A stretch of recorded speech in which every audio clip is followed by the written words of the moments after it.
the story of my character Sheepfur's entire life from start to finish, so enjoy! This was also highly inspired off of Moonkitti. Credit to her! Yeah.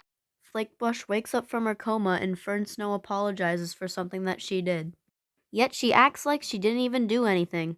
And then a couple months later, she has Fern Snow's children, in which they almost look nothing alike. She brushes it off though and decides to name them both Sheepkit and Viridianfoot. These two are also the kits that Bearscar admired the most compared to her own children. Sheepkit sees the popular apprentice Neonpaw and becomes a big fan. Little did she know though, he is secretly breaking the warrior code. She would always try to get his attention, but he would always ignore her, thinking she's just an annoying kit. When she finally became an apprentice though, he decided to give her attention as if nothing even happened.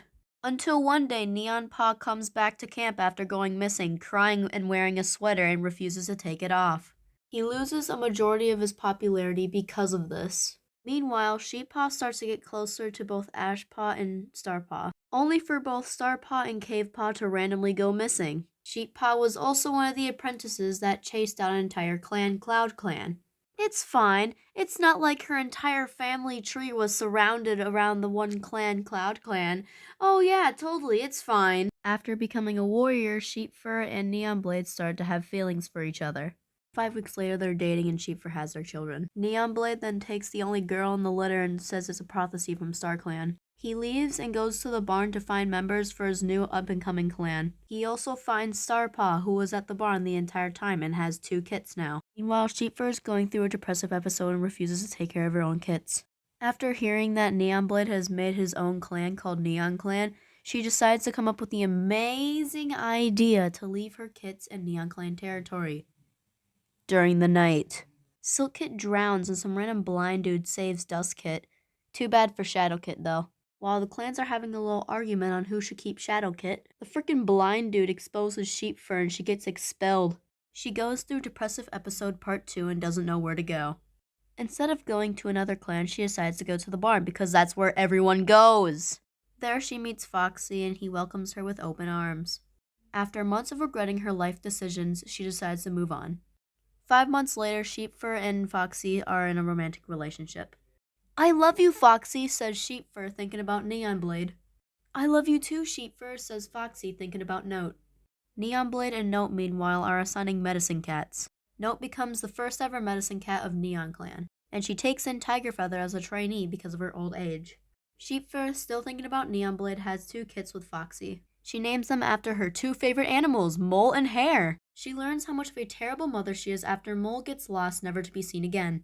And little Hare explains that little Mole went to go hunting just like Sheepfur when she was in a clan. Sheepfur would spend hours and days looking for little Mole, but then she gives up because he may be unalived, in which she was correct because Mole was unable to fend for himself and ended up starving. Sheepfur takes this as a message from Starclan, thinking she's not destined to be a mother, even though she was the one that caused this. As a way to prevent this sort of stuff happening again, she donates Hare to Neonclan. She also finds out that Neonblade has died many months ago, and the new leader now is Thunderstar. Thunderstar, though, knowing about Sheepfur's past, still accepts Hare into the clan, though he still continues to hold a grudge against Sheepfur. Hare, on Sheepfur's perspective, was never seen again. Sheepfur then goes through depressive episode part 3, before she randomly starts to hallucinate things. Or so she thought. As it turns out, she still believed in Starclan, and she was still connected to them. Therefore, Neonblade has been her quote-unquote hallucinations. Foxy notices Sheepfur's strange behavior and tries to check in on her, only for her to mostly ignore him, and then goes on to say that she's fine, when in reality, she's probably not. It's not like the hallucinations stopped, though. As it shows, she wakes up one morning and decides to go for a walk. During this walk, she sees Neonblade on the Thunderpath.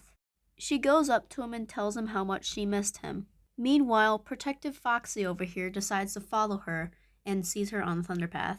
Almost instantly, he starts calling for her as a monster starts to emerge. Sheepfur, though, doesn't hear Foxy's cries and instead focuses on Neonblade.